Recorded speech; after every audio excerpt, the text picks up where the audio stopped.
If you're watching this, you must love horror, science fiction, B-movies, and weird tales. You can help spread that love by signing up at patreon.com/Lord Blood-Rah. There you can help support the production of Lord Blood-Rah's Wrackin Theater, presenting the best, worst, and wildest horror and science fiction films ever made. Lord Blood-Rah's Wrackin Auditorium, the podcast featuring chilling old-time radio horror shows best listened to in the dark. And Captain Paxar's Star Cadet Hour, the kind of show kids in the 60s and 70s would run home from school to see, featuring classic science fiction heroes like Flash Gordon, Tom Corbett Space Cadet, Captain Zero, and many more. Plus, if you sign up, you'll have exclusive access to content available nowhere else, like Lord Blood-Rah's B-movie reviews, radio episode commentaries, and more. Sign up today at patreon.com/Lord Blood-Rah for the love of horror.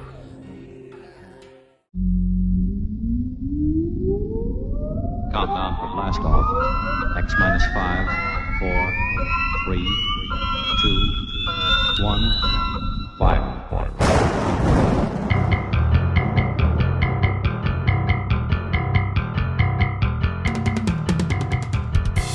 Welcome to Lord Blood-Rah's nerve-wracking theater.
My lords and ladies, geeks, geekerellas, geekulas, and geekeritas. I am Lord Blood-Rah, and this is Lord Blood-Rah's Nerve-Wrackin Theater.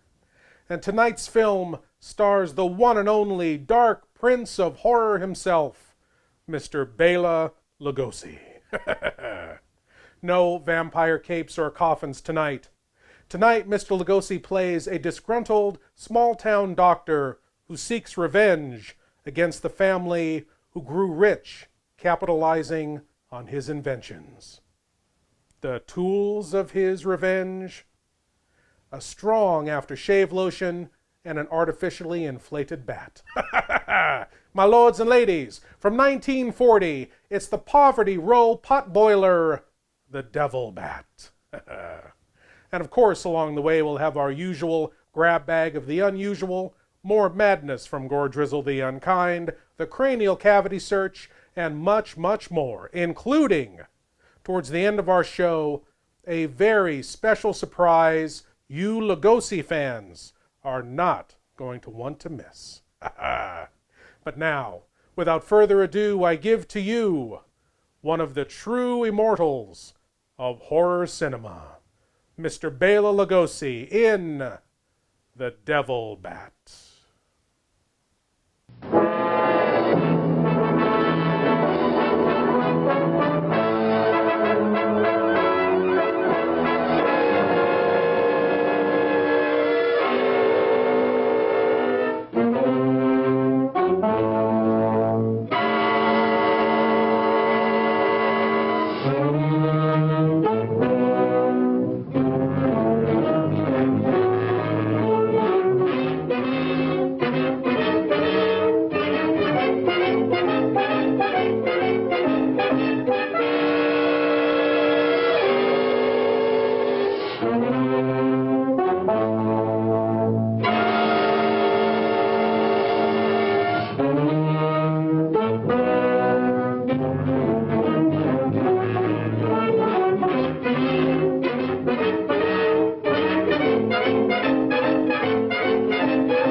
glandular stimulation through electrical impulses was correct. A few days ago, you were as small as your companion. And now look at you.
Hello. This is Dr. Carruthers speaking. Yeah, this is Heath. Henry Maud and I are having a little get-together at my home tonight. We want you to come. Why, that's nice of you, and I appreciate it. But I'm very busy working on a formula for a new shaving lotion. Oh, but Doc, this is my daughter's idea. And she's going to be awfully disappointed if you don't show up. Don't take no for an answer. Make him come. Yeah, you see, it's a sort of a special occasion. I bet Mary is going to announce her engagement to that young rascal, Don Morton. Tell her I'll be there. Goodbye. Well, it's all arranged. He's coming. He's going to be surprised when he finds the special occasion that's to present him with this bonus check. $5,000.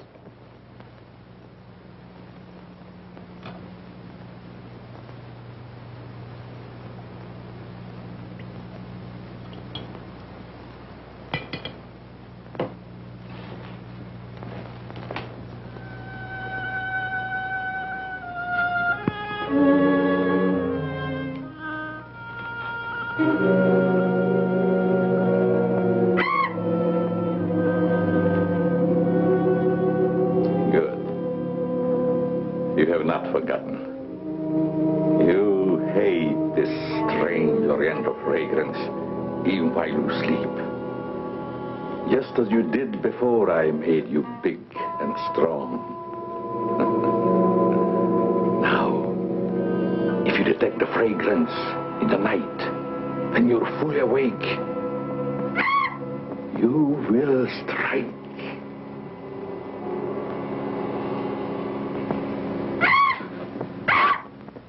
Yes, you will strike to kill.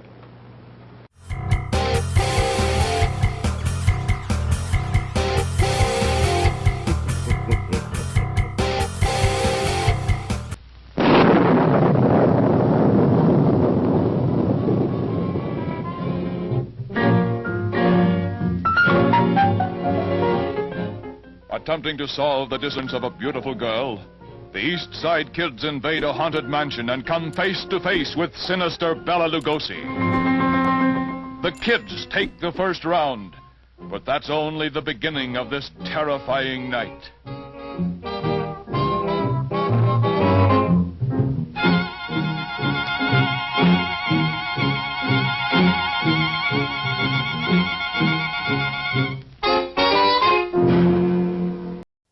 Well, Bela definitely has a bee in his bonnet over something.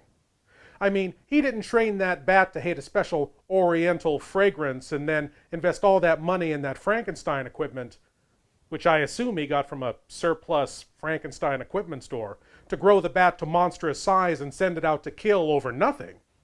Something must be bothering him. Let's see what has old Bela hot and bothered as we return to the Devil Bat. Well, Doc's late. Wonder if he's been called out on a case. Perhaps I'd better phone him.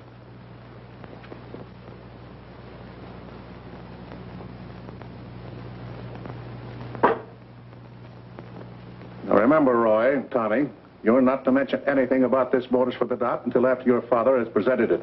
Have you warned those two lovebirds over there? Perhaps I'd better. I want to caution both of you. Not to say a word about the check. Until you're ready to spring it on him. Your father will make the presentation, Mary. Why don't you unveil it like a statue? Then we could all be in on it. You know, I think it'd be a better idea to put it in a bottle and launch him with it. You must have gotten that idea out of a bottle. Well, the Doc isn't coming. What? Oh, what a shame. Oh, he just got busy with his new formula and forgot all about us. He'd forget the formula if he knew about that $5,000 check. Well, why don't we all go up there and give it to him? No, I wouldn't do that. He doesn't like visitors when he's experimenting. Well, Roy can take the check up to him. Sure, I'll take it. Shall I make the Doc a speech when I give it to him? You won't have to, Roy. The check speaks for itself. Yeah, and says a mouthful. Son, tell the Doc we're awfully sorry he can't be with us. But, of course, we understand how busy he is. All right.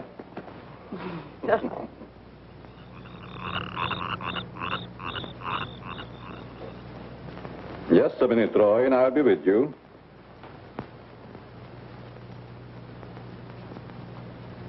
That's it, all right. Now, what can I do for you? We were all sorry you couldn't be there tonight. Yes, but you see, I'm busy. Something important, very important. Yes, of course. Mr. Morton and Dad had planned a little surprise for you. A surprise? It's in here. Well, let's see what it is. $5,000. What's this for? Just a little token of the firm's appreciation. Oh, I see. A bonus. Well, it's awfully nice of you, Father and Mr. Morton. I will thank them personally tomorrow. I'll tell them, Doctor. Well, aren't you curious about my new formula? Yes, of course, only I didn't want to be inquisitive. What is it? A new shaving lotion. Smell it. Pretty strong, isn't it? No. The scent evaporates a short time after you used it. Try a few drops. Now rub it on the tender part of your neck. Here.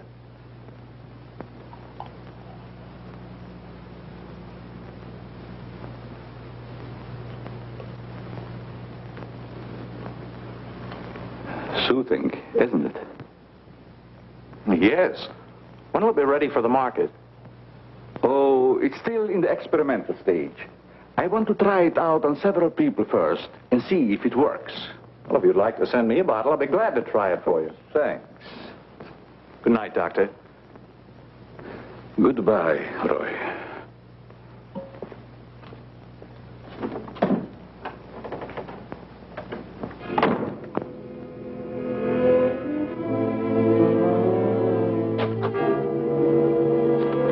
Lovely check, isn't it, Doctor? They are wealthy because of you. You made them rich, Doctor. It was your formula. Tonight they gave you $5,000 and wanted you to come down to their house and thank them for it. That was your money they gave you, like a bone tossed to a faithful dog.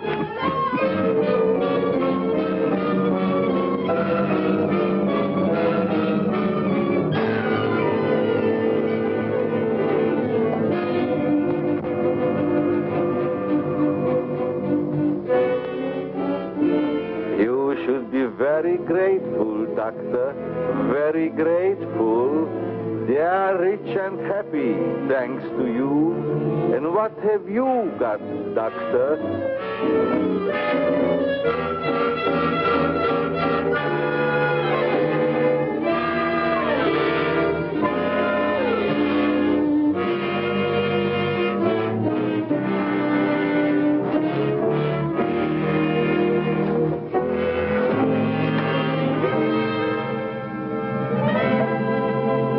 Tonight you have work to do.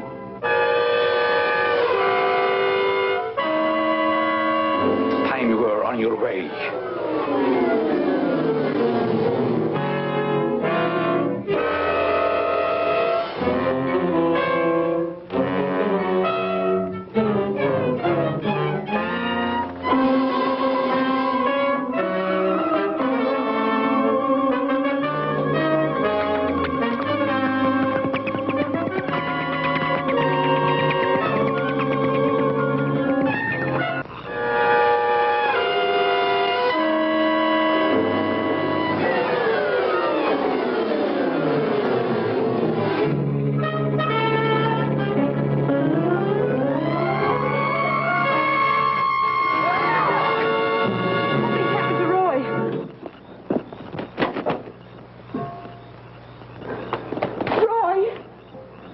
I better call Dr. Carruthers. Oh, please hurry. There's nothing I can do. You mean he's dead? Yes, I better call the coroner. You think it's murder? I don't know. I never saw anything like it before. The jugular vein is severed.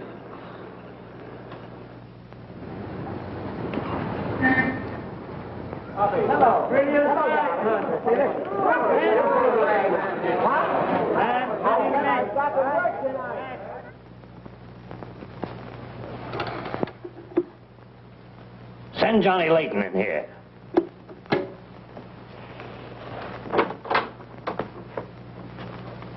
Well, what have I done now? Who wants me fired this time? Nobody yet, but it's still early. This came in from Heathville. It's a mystery killing. Old Martin Heath's son. Who's Martin Heath? Who's Martin Heath? Say, have you ever had a date with a girl? A girl? Oh, yes, a girl. I believe I did take a girl out once. Well, did she smell sweet? Of course she smells sweet. Most girls do. Well, that's because of Martin Heath Cosmetics Limited. They make all that goo that the women put on their faces so they won't have to wash them with soap and water. I get it. A big man, huh? Yes, and a big advertising account. Grab yourself a photographer and get along over there to Heathville. The coroner's holding an inquest. Find out who really killed old man Heath's son. Okay, McGinty, I'm on my way. The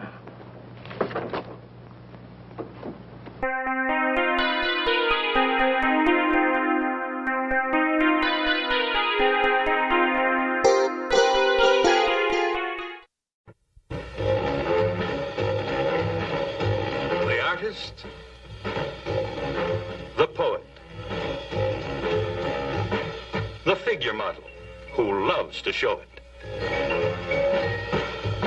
His suppose he could be physically attracted to her? No, man, he ain't the type. He don't get enough vitamin E. All these are beat. All these you'll meet in a bucket of blood. Let us make the scene. Crazy. Come, enjoy yourself. Where the hilarious enjoy the horrifying. In a bucket of blood. No, you're gonna shoot me! Don't shoot! Come to the land of living dreams, where realists dream of the unreal. Walter, you've done something to me. Something deep down inside of my prana. Oh, Walter, I want to be with you. You're creative. Beatniks at their bawdiest. The creative urge at its most primitive. I'm deeply moved, and I shall compose a poem. Love is art. Art is love. It's the weirdest and the wildest. I don't want to make statues anymore. I want to get married. To you.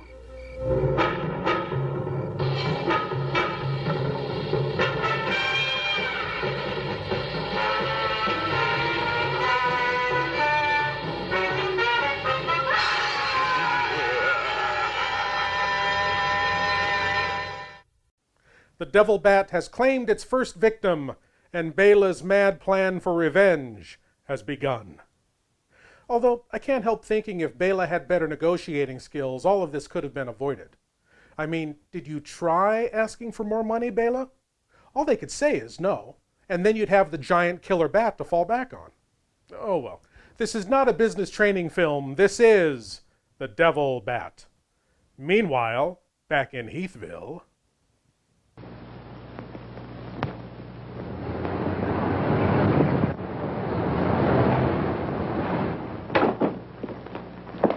Chief Wilkins? Yeah? I'm Johnny Layton of the Chicago Register. Glad to see you. And this is my cameraman, One Shot McGuire. Hi, Chief. Howdy. Say, we're down here to cover that Heath murder, but we didn't get much information at the coroner's inquest. I thought maybe you might be able to help us. Well, I'm always glad to cooperate with the newspapers, providing they cooperate with me. That's the policy of our paper. Well, to tell you the truth, I haven't got very far with the thing myself. Oh, here's something that might interest you. It's a picture of the victim's wound. Mm-hmm. You'll be able to see it better with this glass. Are these scratches on the neck and shoulders? Yes, but we can't determine the source. They're too deep for fingernails, too shallow to have been made by a knife. They're more like claws. That sort of bears out Dr. Crothers' theory at the inquest of a wild animal. Have there been any circuses around here lately? No. Heard of any animal escaping from a zoo? No. Couldn't have been one of those African leopard men. They use steel claws. This isn't Africa. Okay, Chief, I was just trying to help. Chief, are you sure there's no clue you're holding back while investigating? Well, since you're going to work with me on this case, there is a clue. And a very weird one. The autopsy surgeon says that such wounds could have been made by the beak and talons of a bird. Bats don't have beaks. A bird? Why, there aren't any birds around here big enough to attack a man. How about an eagle? We know it wasn't a bird. How do you know that? Because we found several hairs on the shoulder of Heath's coat. Ah, Chauchet La Femme. They're not human hairs. What kind are they? Well, it may sound silly, but the laboratory test shows that they were from a mouse. Well, who ever heard of a mouse big enough to kill a man? Say, a bat has hair like a mouse. Well, the only bats around here are no bigger than sparrows. There was a peculiar odor about the wounds, but they were so faint and elusive that the police chemists have been unable to identify it. Then it does give us something to work on. Well, if the scent was a clue, it's been destroyed by evaporation. Say, Chief, do you mind if I do a little sleuthing around on my own account? Certainly not. Go ahead. If I can help you any, why... You can. Miss Heath seems to be the nearest to an eyewitness of the crime. I'd like to have a talk with her. Can you arrange it? I think I can. Well, Dr. Crothers refused to let her speak to us. We tried that this morning at the inquest. Well, don't you worry about Dr. Carruthers. He's one of the finest men in Heathville. He just thought you'd add to Mary's grief so you could get sensational newspaper stories. I'll arrange an interview. Thanks, Chief. I'll keep in touch with you. All right.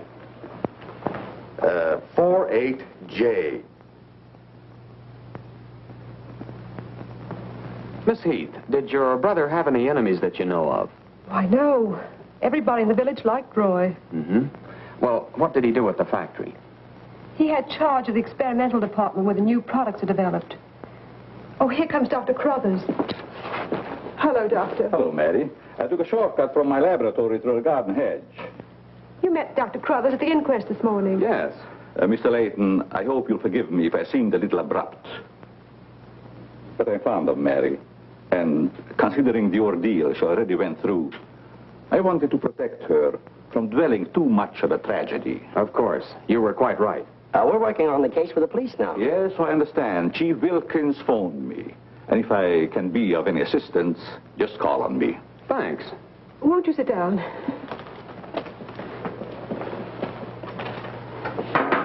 Shall I serve, mademoiselle?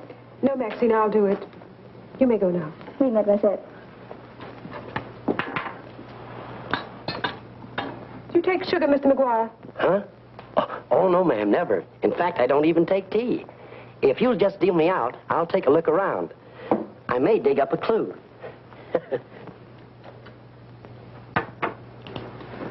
What do you think of Dr. Crothers' theory about a wild animal, Mr. Layton? Well, frankly, I don't think much of it. I can't say that I blame you. But I, as a scientist, take many things into consideration a layman might overlook. For instance? The jagged nature of the wound, the rapidity with which the murderer escaped, the scratches from talons or claws. But when an animal attacks a human, there's bound to be a lot of noise. You heard Miss Heath testify there was no sound of a struggle. No. Only those awful screams. It's very puzzling, very mystifying. Doctor, when you last saw Roy, did he seem worried or nervous or moody? No, not at all. On the contrary, he was in the best of spirits. Mm-hmm.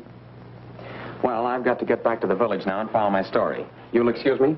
If you find it necessary for us to talk again, you may come back at any time. This evening, if it's all right with you. I'd like to spend some time here. Why, yes, that'll be quite all right. Thank you. Goodbye, Miss Heath. Goodbye. Goodbye, Doctor. A little more chiffon, baby. I do not understand. Oh, you know what I mean. A little more your stocking. Like these? Sure, I like 'em. Who wouldn't? Now, hold nice and still, because this is going to take a little time.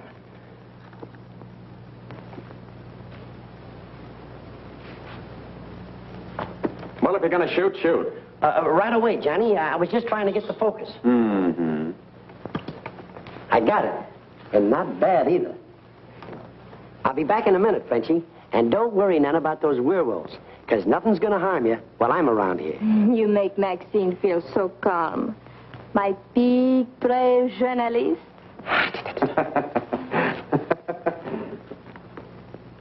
This is the first time I've ever been invited anywhere and asked not to shave until after I get there. I wanted to observe your exact reaction when you tried the lotion. Oh, now I understand. I want this lotion to be perfect before turning it over to you to be marketed. Here. It's a little strong. That'll make the customers think they're getting their money's worth. Oh, that feels great. Very soothing. I don't think you ever use anything else. Well, we wouldn't want to market anything we wouldn't use ourselves. That almost smells good enough to be used as a cologne. Oh, what's the matter, Doc? Can't you stand your own lotion? I have a violent dislike for perfumes. Oh, I'm sorry. All right, Tommy. Good night, Doc. Goodbye, Tommy.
that it could ever happen to me.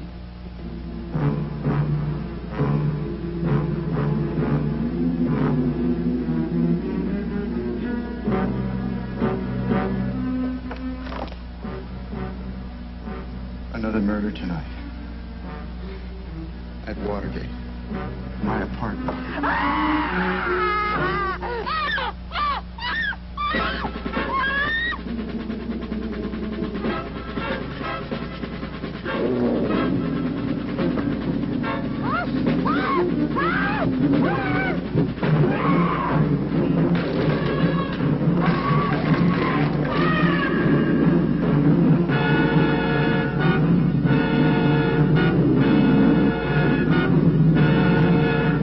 You must issue the order that he be taken alive.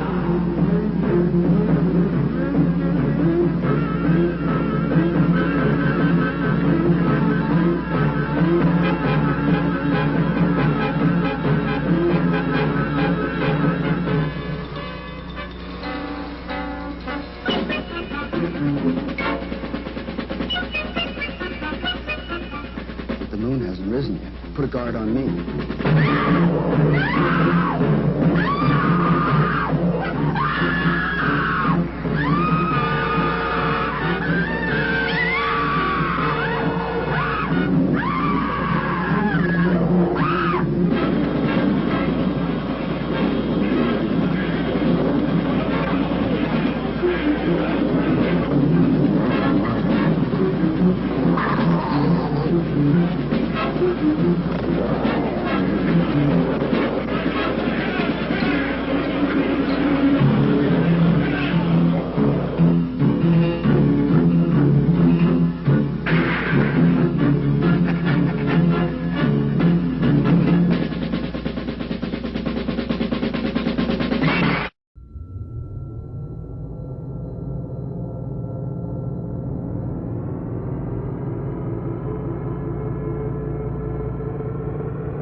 Fool humans, crawling on the putrid mudball I like to call Fleas Booger. So it therefore is Fleas Booger. I, your future conqueror, deity, exploiter, and then destroyer, Gore Drizzle, the unkind, address you from deep space, where it just so happens that I have saved your planet from destruction. No, really, I did. How dare you fool humans doubt me? While speeding towards your world to destroy you, I noticed a magnitude 7 comet was passing a yellow dwarf star out by Orion, and the star's gravity bent the trajectory of the comet just enough to put it on a course for Fleas Booger, your planet, fool humans. So I corrected its trajectory by 0.0028 degrees. A comet. It was heading toward your planet. It would have... Are you fool humans really this stupid? I just saved your pitiful planet from a horrible fiery destruction, so I could inflict a horrible fiery destruction on it later. Destiny, destiny, no escaping a horrible fiery destruction for you. Quake in fear!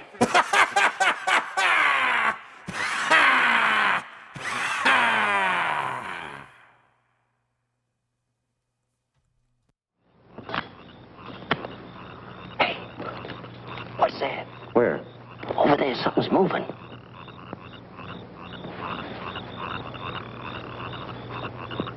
Come on out of there, whoever you are.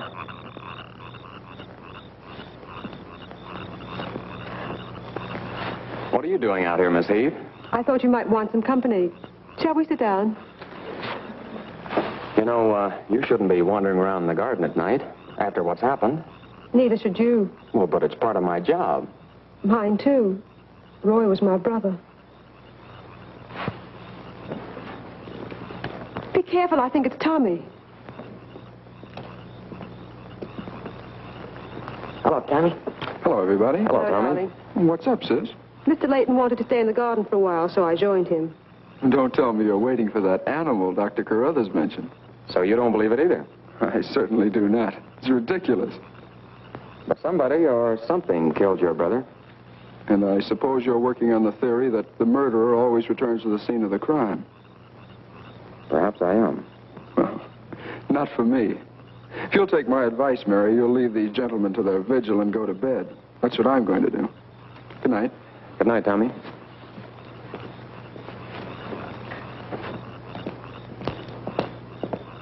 I don't think your brother likes my being here. Oh, you mustn't mind Tommy. We're all terribly upset.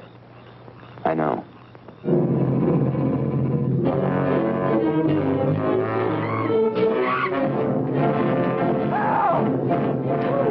Come on.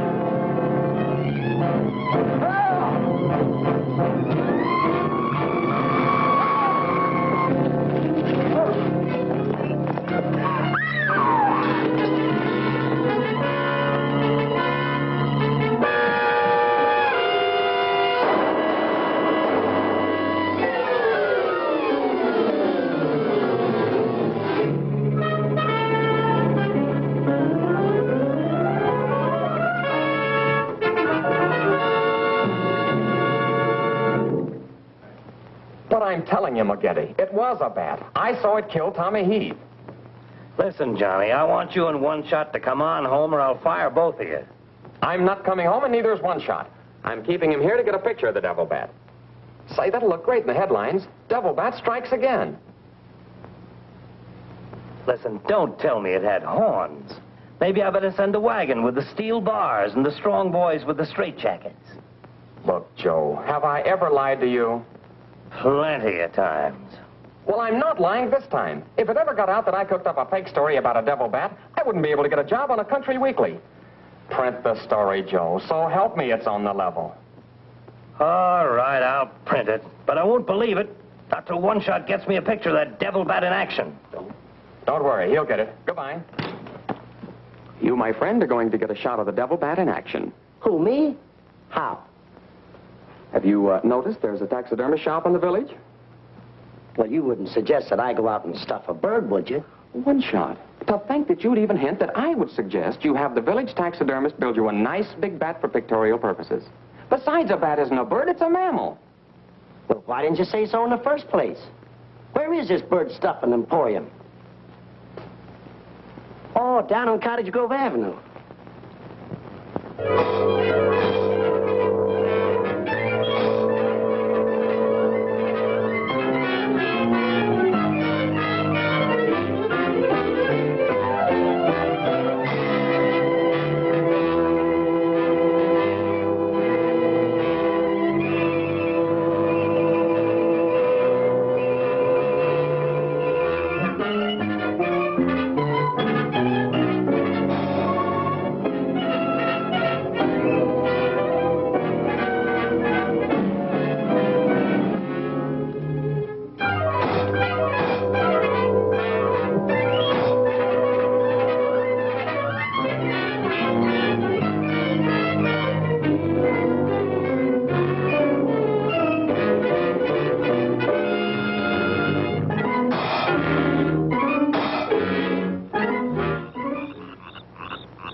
Now, here's the idea, Frenchie.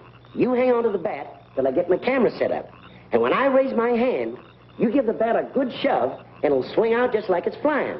Then I can get a swell picture from my boss. Get it? Oui. I am wise, no? No. But hang on to the bat until I raise my hand, huh?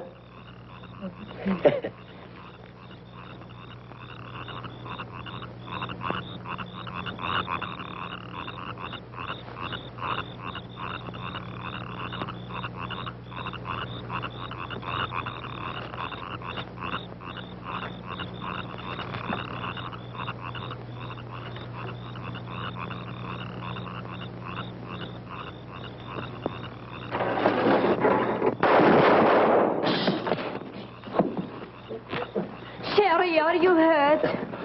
Say, what's the idea of breaking up my devil bat? I'm going to make you pay for that. And I'm going to take you to jail until you explain this. Come on. You can't do this to me. I'm doing it. I was just conducting a little experiment, trying to find out how the devil bat does his killing. I'm sure McGuire didn't intend doing anything wrong. He's just a little overzealous about his work. Yeah, with the town in an uproar, and everybody terror-stricken, wondering whether he's going to be the next victim, I don't want any more trouble stirred up, even with an artificial bat. You'd better get back to the hotel. I want to talk to the chief alone. Is it all right, Chief? Yeah, but be careful in the future. Ever smelled anything like this before?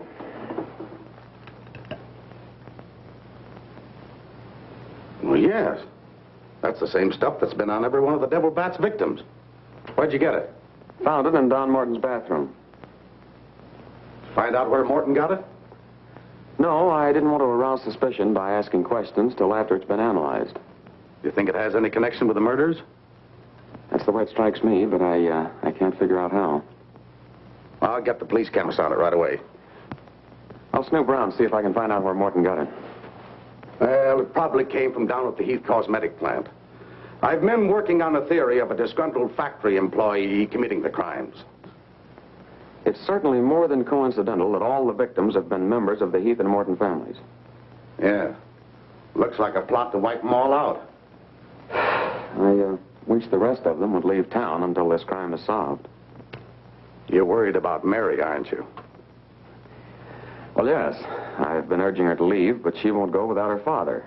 And he insists on remaining here to help clear up the crime. And worse than that, neither Heath nor Morton will let me give them a bodyguard. I guess we'll just have to wait for something to break. Good night, Chief. Good night, Johnny.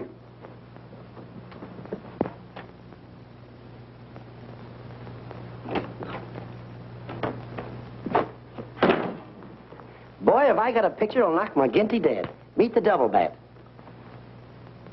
Well, how about that wire? Looks as if the bat's on a flying trapeze. Oh, but I'm not through working on it yet. See, I can touch this picture up so the bat will look like he's got nothing around him but nothing.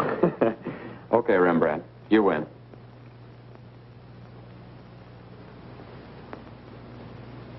This is your news commentator, Walter King. Tonight we're broadcasting from the little village of Heathville, where an alleged devil bat has claimed 3 victims during the past 6 weeks. You will note that I say alleged devil bat. That, ladies and gentlemen, is because your correspondent has been very skeptical from the start as to the existence of this horrendous creature. I have as my guest in the studio tonight Professor Percival Garland Rains, perhaps the world's greatest authority on animal life. I'm going to interview Professor Rains on the subject of the devil bat. Our radio audience may draw its own conclusions. Professor Rains, first let me ask you, point blank, do you believe that any such creature as the devil bat exists? I do not. He's got a nerve. Quiet. In the Dark Ages, when men and women lived in caves, there may have existed a bat of this size. But not in this day and age. How do you account for the fact that Mary Heath, whose 2 brothers were victims of the devil bat, and a newspaper reporter, John Layton, claimed to have seen this amazing creature? Sometimes under stress of excitement, our minds play tricks on us. Hey, he's insinuating you saw the little bat that wasn't there. Pipe down. But how about the picture of the devil bat published by Mr. Layton's paper? I examined that picture under a powerful magnifying glass. I denounce it as a fraud. Whoever constructed the strange-looking monster forgot to remove a label from the silk. From the silk used on its left wing. That label reads, "Made in Japan."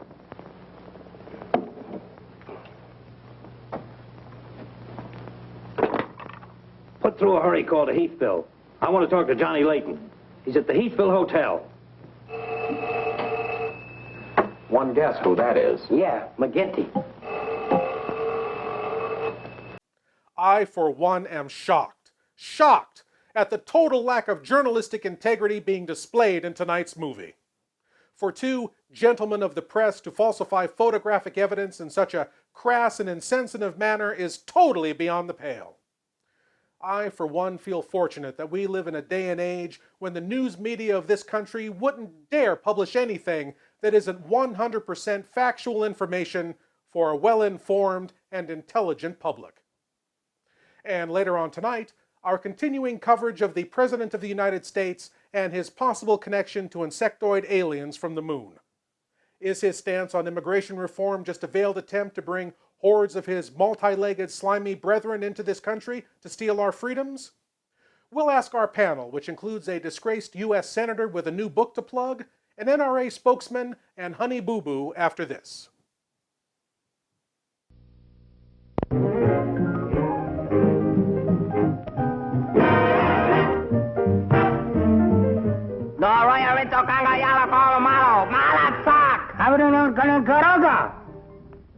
Okay, banga banga. Since when do you talk a native language? I just started today. Well, what did he say? What did he say? I don't even know what I said.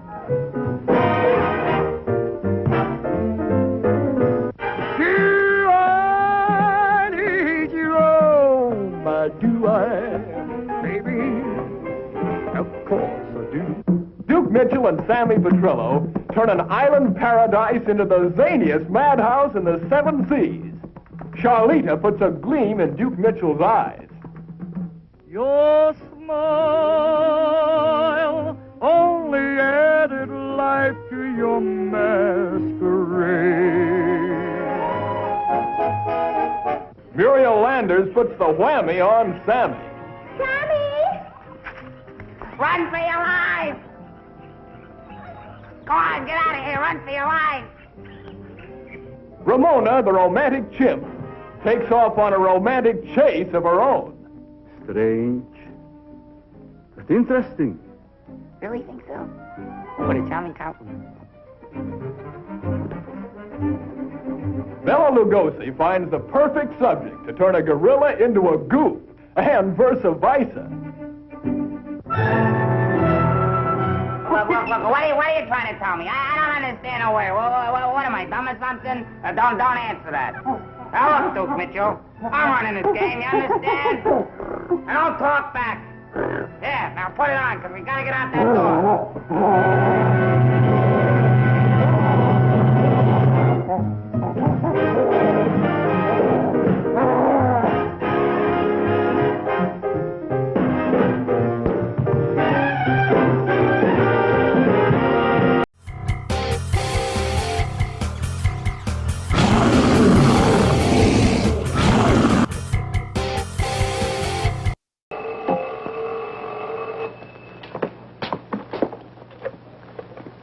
Go ahead, pour it on.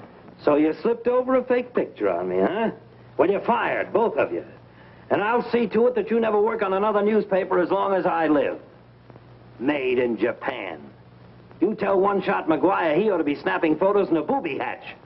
Both of you, come on in and get your final checks. Oh, no, we're not coming in to get anything. All right, so we're fired, but we're staying here just the same. I saw that bat. We're going to stay here till we catch that bat, and when we do, I'm going to bring it in and stuff it down your throat. Goodbye. Well, we're fired. Again. That's him calling back to apologize. Now, you give him a good scare. No use begging us to go to work for you again, McGetty. You fired us, and we're staying fired. Oh, Mary, I thought it was somebody else. Johnny, why did you make a joke of a tragic thing like this? But it wasn't intended as a joke, Mary. I was only trying to get the news. I suppose you call it getting the news when you arrange to print a picture that's a deliberate hoax that has the entire country laughing. A grand joke, Johnny, but somehow I can't appreciate it. But I can explain that picture. Don't try, Johnny.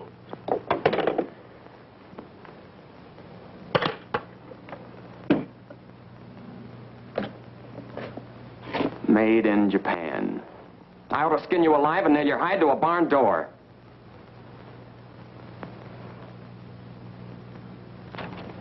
Here's the chemist report on that shaving lotion. I see he couldn't break down one of the ingredients. Yes, he said it must be some element with which he's not familiar. We won't get anywhere until we identify it. There's just one other man in this town that might be able to help us. Dr. Carruthers. Yeah, Carruthers could help us. I found out he compounded that lotion. Well, if you suspect Carruthers, you're barking up the wrong tree, Johnny. He's the last man in this town that would harm anyone. Why, everybody loves him. Maybe so. But here's something else I dug up.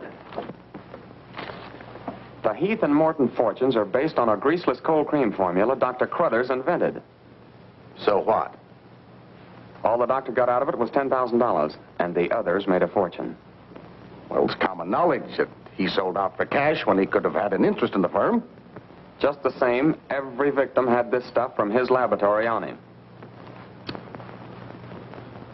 Maybe you've been working too hard on this case, Johnny. Well, I'd just like to get his reaction on the stuff. If he denies knowing anything about it, we'll know there's a tie-up somewhere. I think you're balmy. But just to show you that I'm following up every clue, we'll talk to him.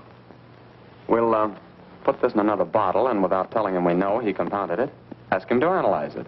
Doc, I hope we're not upsetting your work barging in on you this way. No, not at all. I'm anxious to help solve these crimes. All the victims were very dear friends of mine. Here's a sample of the stuff young Morton and the two Heath boys had on them when they were attacked by the devil bat. Of course, it doesn't make sense to me that a bird would choose only people using that particular stuff. A bat is not a bird. It's a mammal. Well, anyway, our police chemists couldn't break down one of the ingredients. We thought perhaps you could. Why, I compounded this myself. It's a new shaving lotion I'm experimenting with. The ingredient your chemist couldn't break down, I discovered years ago in Tibet. How did you happen to put it in a shaving lotion? Oh, the lamas use it in some of their religious rites as a perfume. The scent is very pleasant and can't be imitated by competitors. But what were Don Morton and the two Heath boys doing with the stuff? Oh, it is the policy of our firm to try out any new product before marketing it. Well, that knocks our theory into a cocked hat. Yeah. We were hoping the unknown ingredient might turn out to be some sort of a clue. This isn't the kind of bottle I give it out in, but I presume your chemist changed it when making the analysis. Yeah. Is there anything else I can do to help? Tell me, did you hear Professor Raines on the radio last night? Yes. It was very interesting and very asinine. You mean you believe there is a devil bat? Why not? You saw it, didn't you? Well, sure I did. So did Mary. Then why worry about what one scientist says? That one scientist got me fired. Oh. You mean your newspaper discharged you? That's right. Oh, that's too bad. Then you're believing Heathville before the mystery is solved. I'm afraid not. I'm going to stay here and work with the chief. Oh. Since you're going to stay here for a while, I would like you to try out a bottle of the new lotion and tell me how you like it. And you too, Chief. No, not me, Doc. If my wife ever smelled perfume on me, she'd suspect me sure. Well, Mr. Layton, I understand you are not married. All right, I'll try it in the morning when I shave. I guess we'd better be going, Chief. See you later, Doc. So long, Dr. Crothers. Goodbye, Mr. Layton.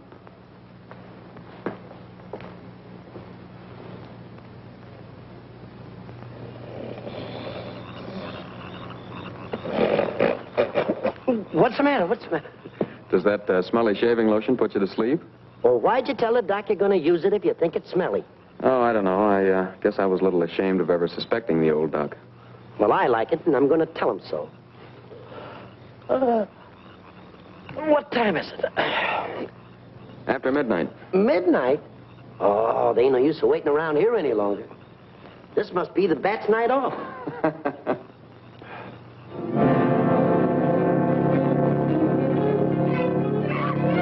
Did you hear that? Yeah.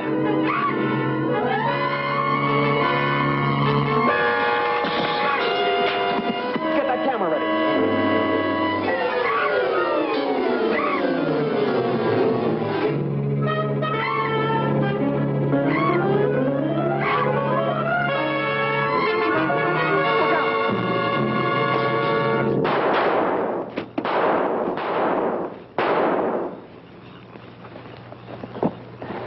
You got him. Listen, Johnny, I'm going to cook that bird personally for McGinney, and I'll even stuff it myself.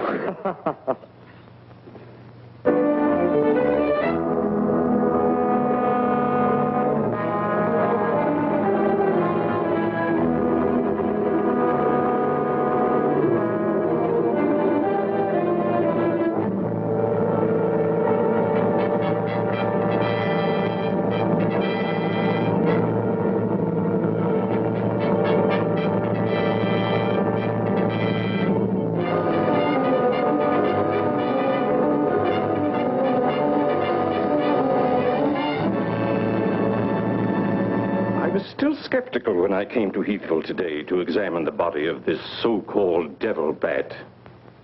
But after seeing it personally and making exhaustive research, I've arrived at the conclusion that the creature is the lone survivor of a type of giant bat which existed in great numbers during the early part of the Neolithic age. Perhaps I should explain for the benefit of some of our listeners that the Neolithic age is that period of antiquity commonly called the Stone Age. Imbecile, bombastic ignoramus. Can you say that on TV?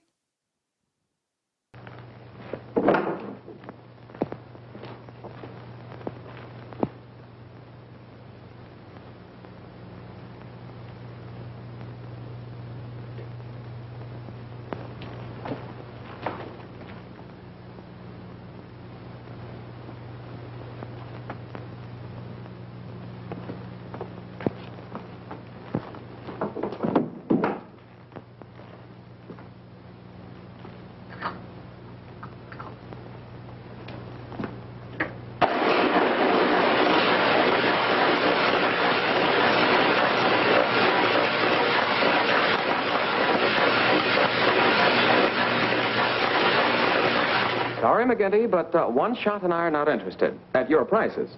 Of course, if there was a raise of, say, $30 plus a fat bonus, we might consider it. You're hold-up men, both of you. I refuse to be robbed. Have it your way, McGinty, have it your way. But we have the bat's corpus delicti and the exclusive picture. Of course, I've got an eyewitness story that 2 syndicates are bidding for. And don't forget, you gotta pay us for the time we were fired. That's better. Now you're talking, boss. Okay, we're working for you again. We'll gather up the loose ends and see you in a couple of days. Goodbye. Come in. Hello, Johnny. Well, Mary. Johnny, I came to tell you that I'm sorry I said what I did the last time we talked. Do you suppose... Well, I don't know how to say it, but... I do.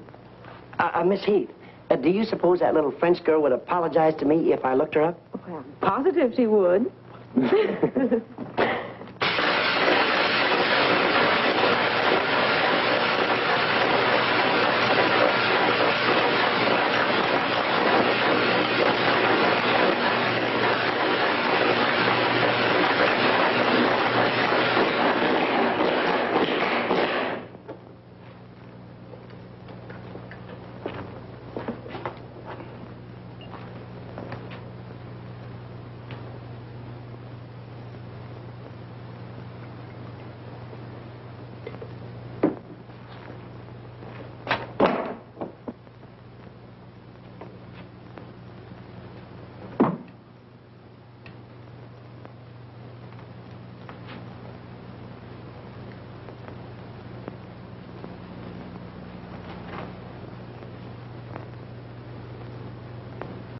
Another day, another devil bat. You just keep shooting him, he'll make more. You know, if I were Bela, I wouldn't be too concerned about the police. But if PETA ever catches up with him, he's in real trouble. By the way, our intrepid reporter and crack pistol shot Johnny Layton is being played tonight by actor Dave O'Brien, whom you cult film fans out there will no doubt recognize as the whacked out, wacky tobacco addict Ralph from the exploitation classic Reefer Madness. And after this, the first flight of Devil Bat 2.0. If you're watching this, you must love horror, science fiction, B-movies, and weird tales. You can help spread that love by signing up at patreon.com/Lord Blood-Rah. There you can help support the production of Lord Blood-Rah's Wrackin Theater, presenting the best, worst, and wildest horror and science fiction films ever made. Lord Blood-Rah's Wrackin Auditorium, the podcast featuring chilling old-time radio horror shows best listened to in the dark. And Captain Paxar's Star Cadet Hour, the kind of show kids in the 60s and 70s would run home from school to see, featuring classic science fiction heroes like Flash Gordon, Tom Corbett Space Cadet, Captain Zero, and many more. Plus, if you sign up, you'll have exclusive access to content available nowhere else, like Lord Blood-Rah's B-movie reviews, radio episode commentaries, and more. Sign up today at patreon.com/Lord Blood-Rah for the love of horror. From the depths of hell comes The Devil's Messenger, starring the master of mystery Lon Chaney and Karen Cannon. You can leave my message. You'd have to go back. Up there. No, I can't. I won't go back. You deliver that to a Mr. Donald Powell. Don't be afraid of me. The Devil's Messenger delivers gifts from hell, turning man into a ravaging beast. I took a picture of that old farmhouse. There's nobody in the picture. You saw it. Was there anybody in it? No, there wasn't. Somebody has come out of that house, and they're coming toward me. Back from the dead, his lovely victim seeks revenge for her horrible death at the hands of a man driven mad by a gift from hell. Trapped in her icy tomb until the Devil's Messenger exposed her nakedness in her crystal prison. Now let's get down to here.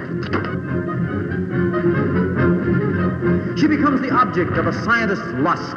His consuming desire for her drives him to commit murder to keep her for himself. Not since Eve received the apple have gifts inflicted such unnatural consequences.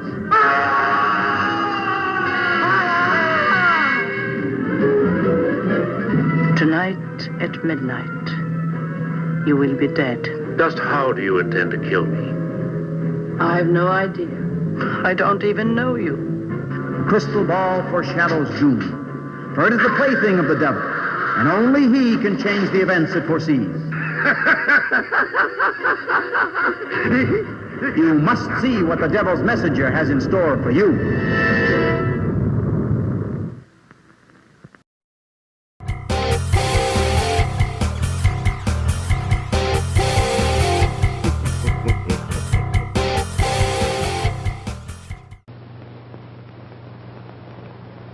Splendid.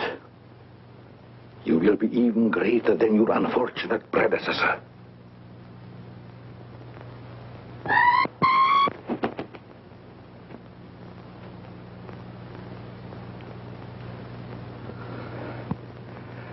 Enraged, aren't you? Fine. I'm enraged also.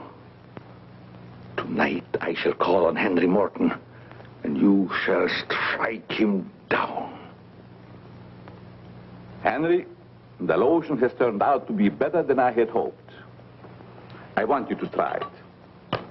Well, just leave it here, Doc, and I'll try it in the morning after shaving. Smells good, doesn't it? Yes, but isn't it too strong? No. Evaporation quickly tones it down just to the right scent. Rub a few drops on your face. Well, I'd rather wait until after I shave. Then my skin will be more tender and receptive to a lotion. Just a little here. The texture of the skin there is always very delicate. I give you a few drops in your hand.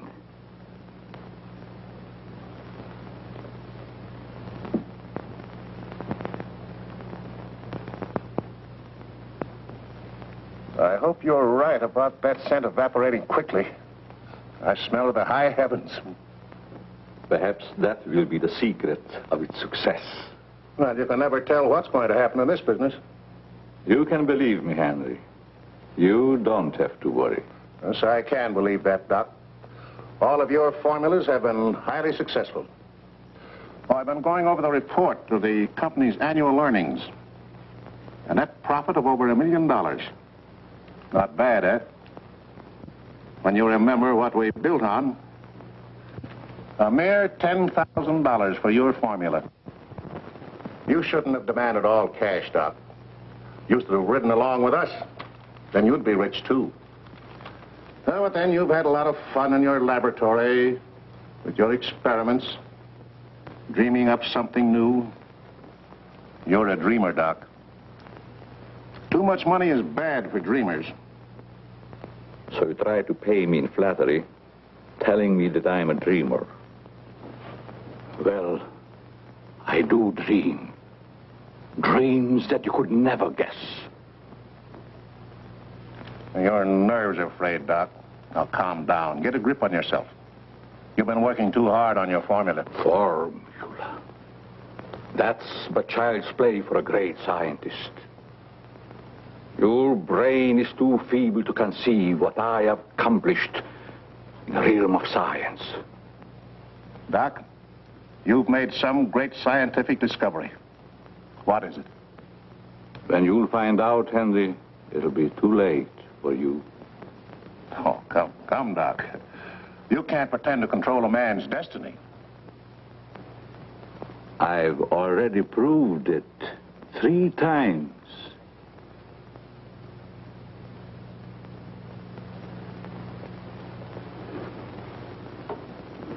I'm sorry. Perhaps you're right, Henry, about my working too hard. I guess I'm a little tired. I better go home and get some rest. Sure. A night's sleep will do you good. Good night, Doc. Goodbye, Henry.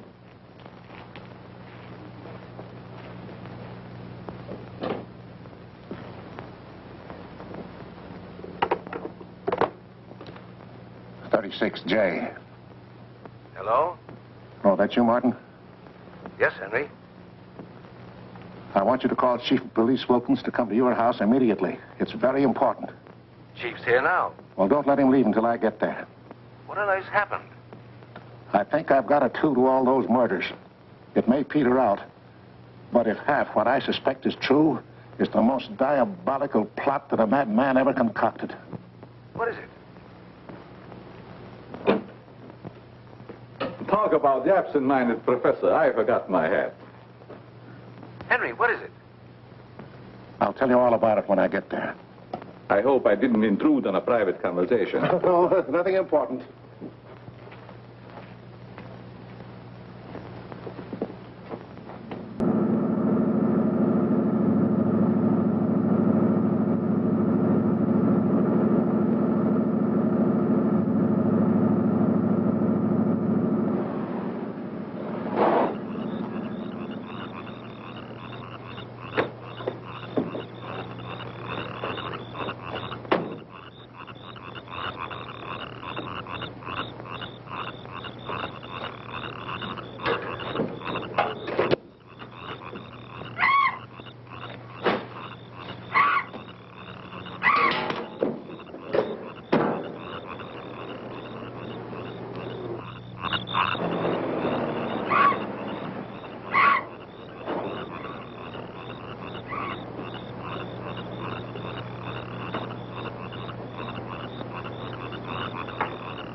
I hope Henry was right about having a clue. But why didn't he explain more about it when he phoned? When I insisted, he changed his tone as if he'd been interrupted. I was afraid that he might be overheard.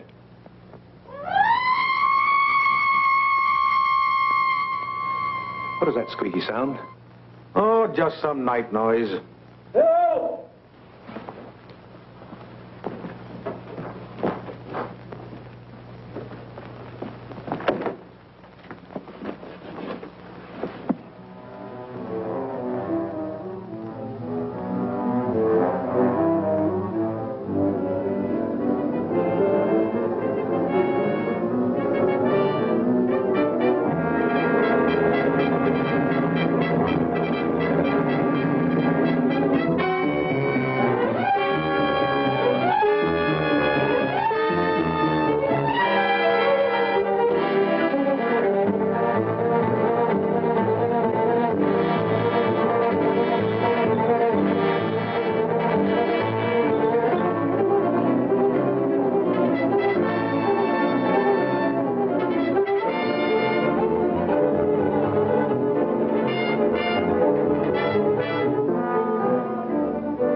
I feel much better, Mr. Heath, since you asked us to stay in your home until this new devil bat has been killed.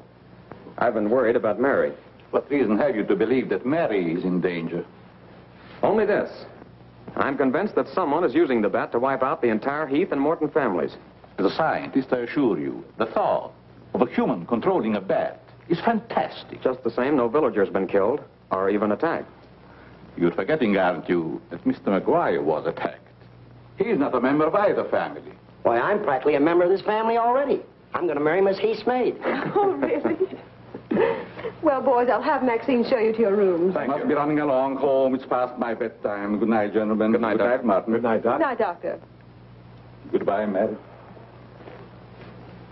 Come along.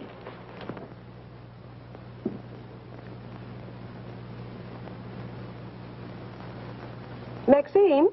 Oui, mademoiselle.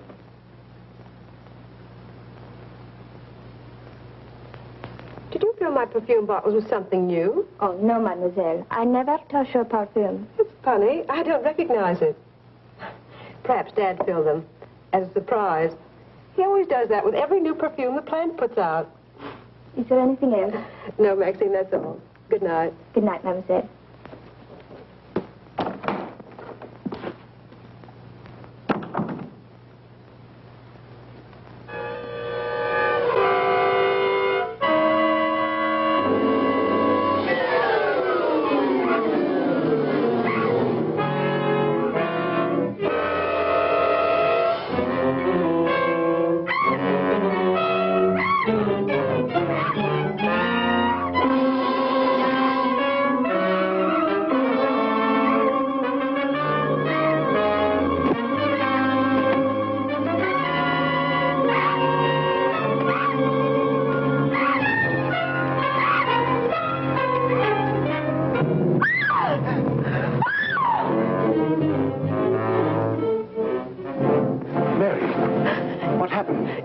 Get in the window. A big bat.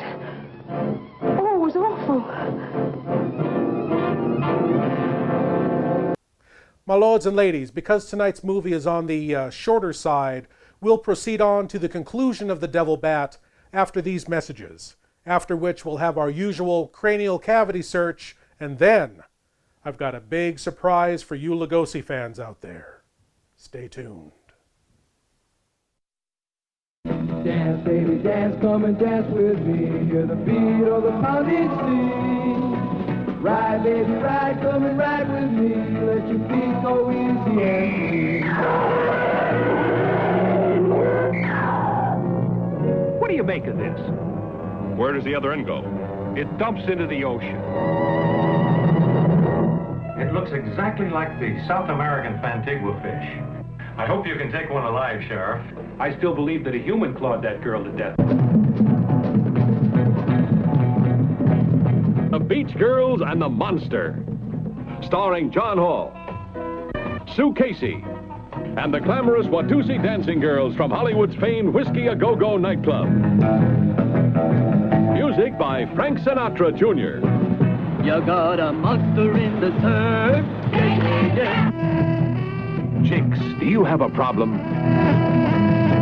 You won't have after you meet the monster on the beach. If you see this ghoul, play it cool. Beauties in bikinis, laughing, singing, surfing, sinning. Beach party lovers making hey hey in the moonlight while the monster waits and watches. Yeah. This one will kill you.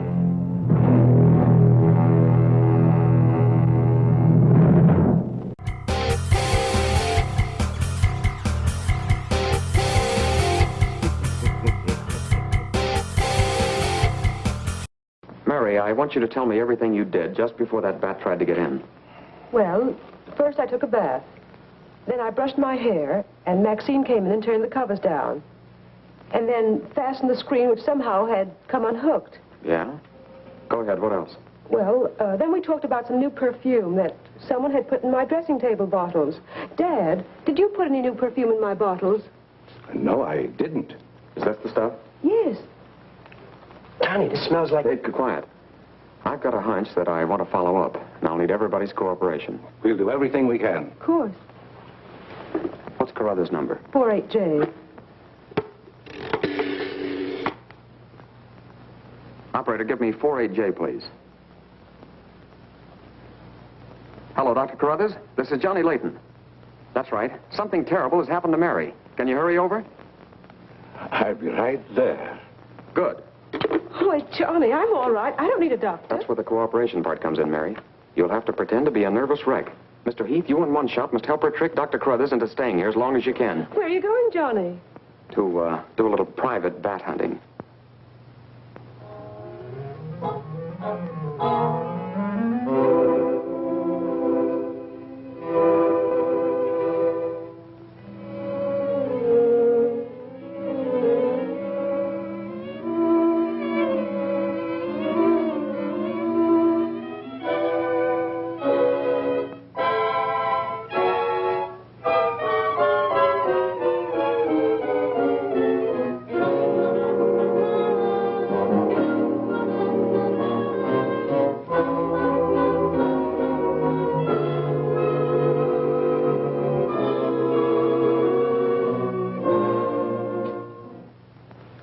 The devil bat tried to get through that window. If she's suffering from fright, I give her a sedative.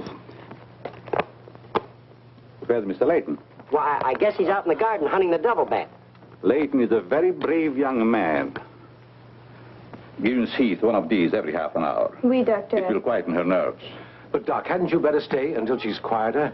She'll be all right in the morning. Hey, Doc, I don't feel so good myself. Would you mind taking my temperature? You look perfectly well, Mr. McGuire. Well, you ought to see my tongue. It looks just like a squirrel's tail. Look. Oh. Try some calomel.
Visitors tonight, and it would be dangerous for me if they found you here.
Hi, Doc.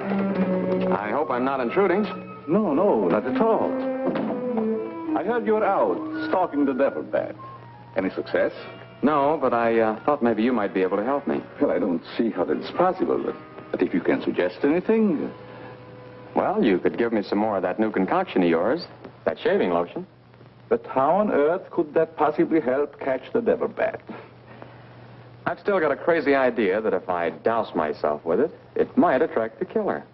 I don't see how you can connect the two. But there is a bottle of the lotion on the table. Thanks.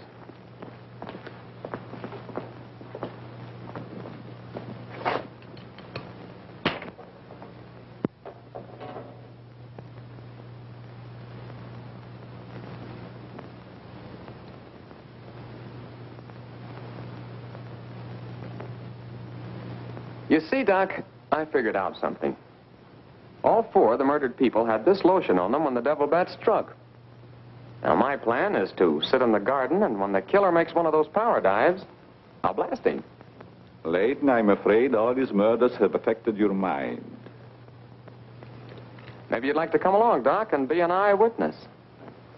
I'm sure it would be just a waste of time, but I'd be glad to watch your experiment.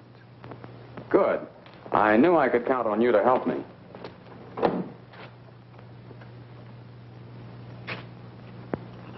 I tell you, Layton, expecting a bat to be attracted by the scent of a lotion is all foolishness. I think I better run around. Ah, sit down, Doc. The devil bat's behind schedule tonight.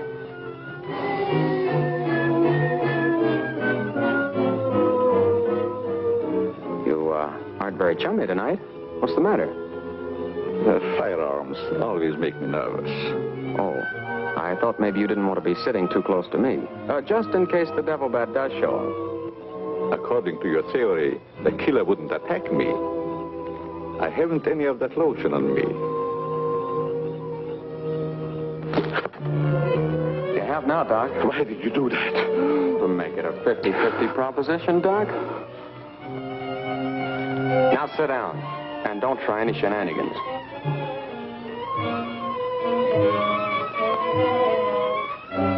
Not so funny when it's your own jugular vein that's in danger. Is it, Doc? I don't know what you're talking about. Maybe you made a mistake when you let that devil bat of yours out of the attic tonight. Don't worry about the bat killing you. I'm saving you for the hangman. Tell me, Doc, how did you develop a monster bat like that? You wouldn't understand the scientific theory.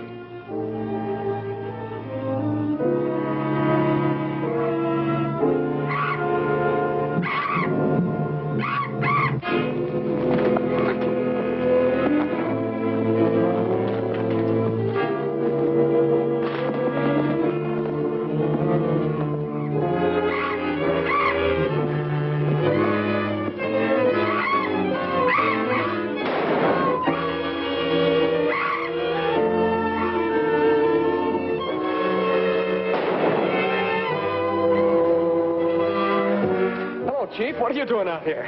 Young fellow, don't think that you're the only man working on this case. And it was lucky I was here, too. Thanks. Did you kill the devil bat? No, he got away. Well, here's one bird that didn't get away, and he's the murderer we've both been looking for. Quick, shoot it!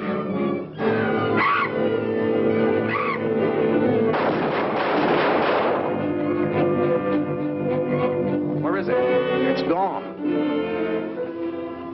And so's the doctor. Did you get the bat? What happened? Doc Carruthers is the murderer, and he's hiding somewheres in the garden. You fellas get back to the house and guard Mary. Come on.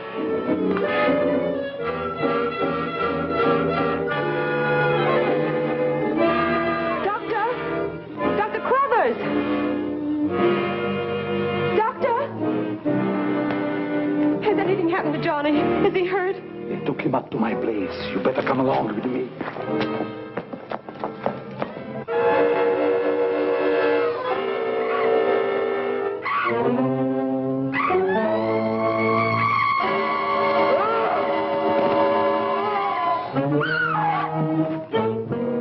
That was Mary.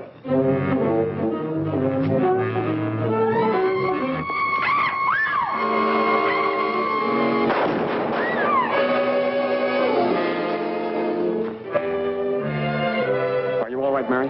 Go help Dr. Carruthers. He's over there. That devil bat belonged to the doctor, Mary. He created it to commit those murders. Well, It's too late to help the doc.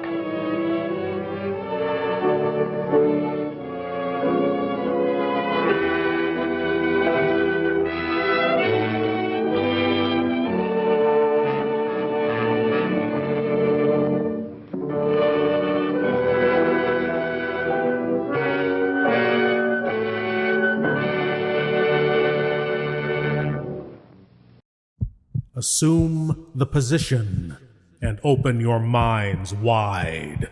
It's time for your cranial cavity search. Yes, my lords and ladies, the cranial cavity search. Here's a chance for you great geeks out there to prove your geek cred by showing what you know.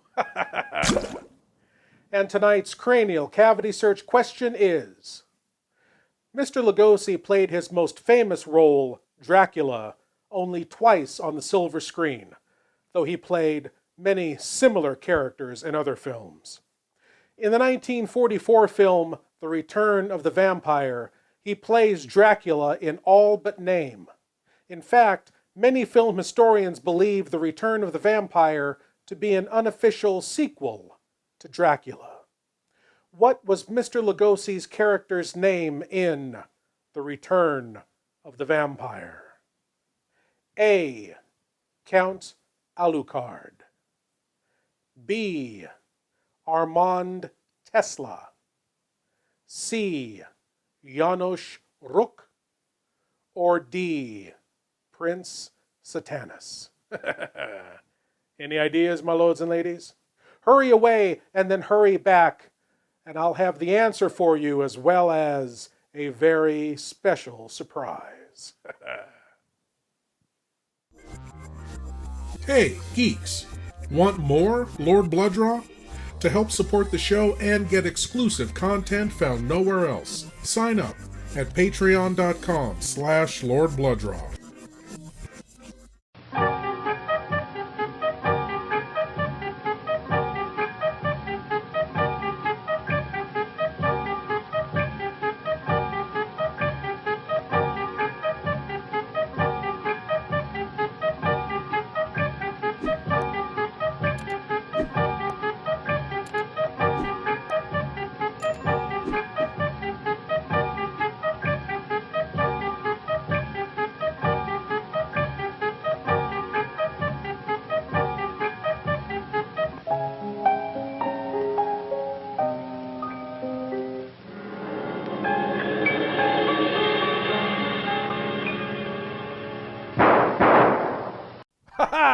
And the answer to tonight's cranial cavity search question: what was the name of Bela Lugosi's Dracula-like character in The Return of the Vampire?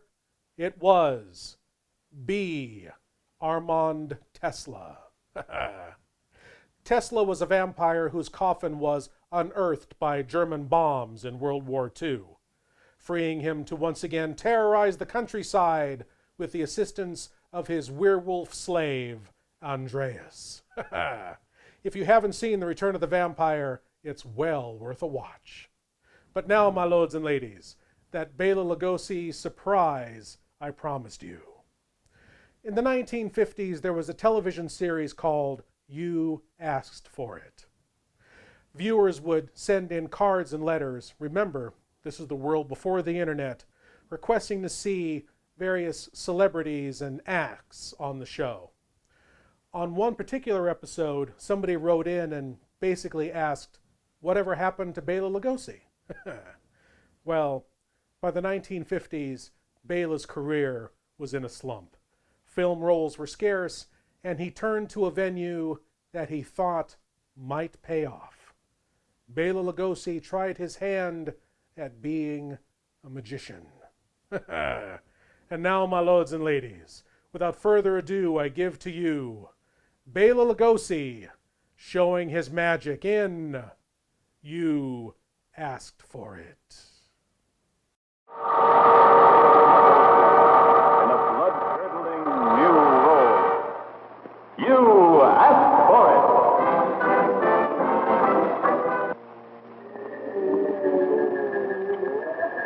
In the small villages, nestled nestled among the Transylvania mountains, is told a legend that on the hour of midnight, strange human-like creatures possessed by the devil himself would come out of their graves to claim the souls of innocents and turn them into vampire bats. A warning. What you are about to see is not for the faint-hearted. However, a Mrs. Harriet Fraser of Springfield, Massachusetts, asked for it. She wrote, "Ever since seeing Dracula, I have been an ardent admirer of that fine character actor, Bela Lugosi. I have missed his unusual roles on the screen recently. Could you arrange for me to see him on your show, Mrs. Fraser?"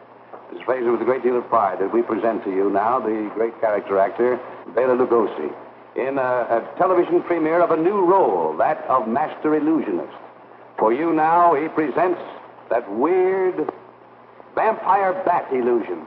You asked for it.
Master, it is the hour.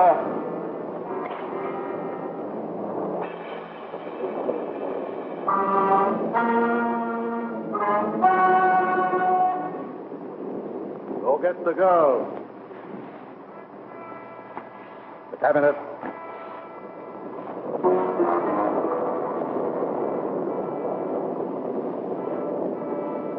Now open it.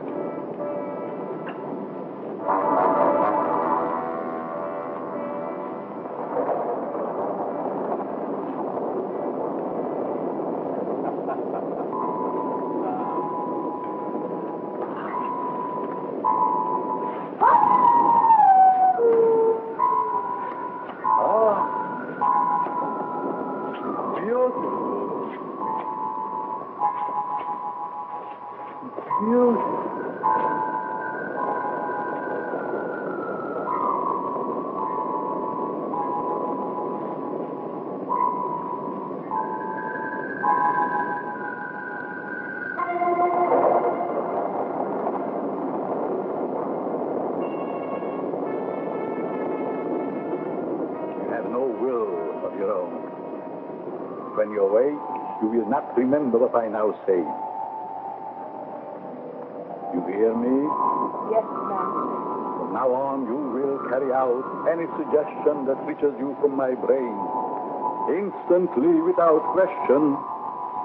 When I will you to do a thing, it shall be done.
Remember, Miss Fraser, you asked for it.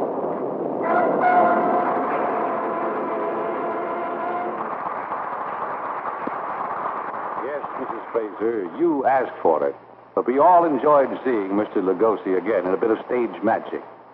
Mr. Lugosi, you were a man of many, many rare talents there. Thank you. You're very generous. The girl, is she all right? Oh, she's excellent. May I present her?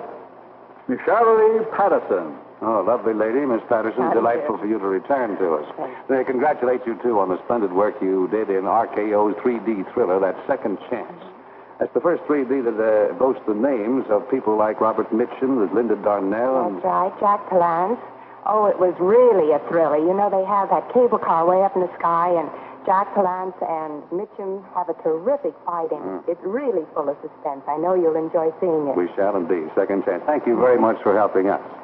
And, Mr. Lugosi, how about your plans? When are you going to bring your distinguished acting back to the screen, sir? There are a few things coming up. The first is a three-dimensional motion picture called Phantom Ghoul. And the second is a television series which will be produced by Ted Allen and called Dr. Acula. Dracula? Dracula? For heaven's sake, no. Just Dr. Acula. I see. We'll be looking forward to seeing Dr. Acula. And thank you very much, Mr. Lugosi. Thank you, Art. I appreciate it. And Mrs. Fraser, we are all very glad that you asked for it. There's Bela still making the big bats. And you serious Lugosi fans out there, don't fret that you never heard of Bela Lugosi starring in a 3D movie called The Phantom Ghoul or starring in a TV series called Dr. Acula. Sadly, neither of those projects ever came about. The next stop for Lugosi was the Ed Wood films, and then the end of his career, and sadly, his life. But Bela Lugosi made an impact on American horror cinema that is still felt to this day.